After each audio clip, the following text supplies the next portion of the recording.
And I said, to the anger of my audience at one time, and I was rather uncharitable, that the problem with Africa is that those who have ideas have no power, and those with power have no ideas. And that in many ways still informs. So you have all these ideas on how we can green Africa. I listen to you and I can see you are bubbling with ideas, but you don't have the power. And the fellow with power has completely no ideas.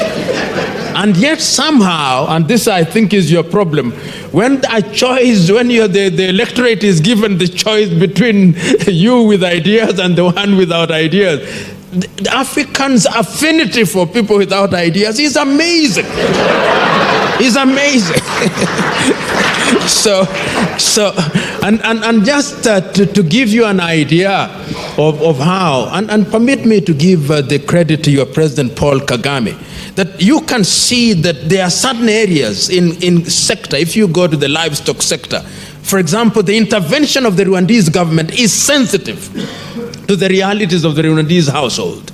And they may have their problems, and problems will always be there, but there is a sense in which if you ask an average Rwandese whether the government has got it right, they'll say they have it right, which is a good thing.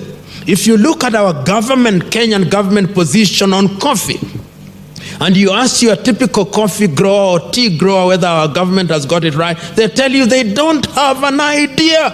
And that is why they are uprooting coffee. So there is a sense in which the government's involvement is quite clear. And that is how I understand the Cameroonian problem with President Biya. There is a sense in which there's... I don't know how to be polite about this. I'm trying to look for a word about there is a sense in which ideas get frozen.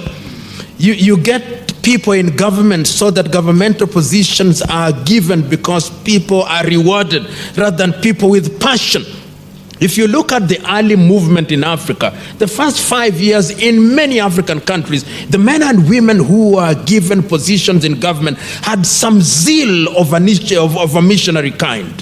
If they were in agriculture, there is a sense in which you could see the drive, my people must be liberated from hunger. If you see the education, if you see health, and in some countries it is in fact the institutions and structures which were built in that era that are still alive and well, including the legal infrastructure. But unfortunately that disappeared. And how do we repair it? I think that there is a sense in which an institution such as the African Union can do it.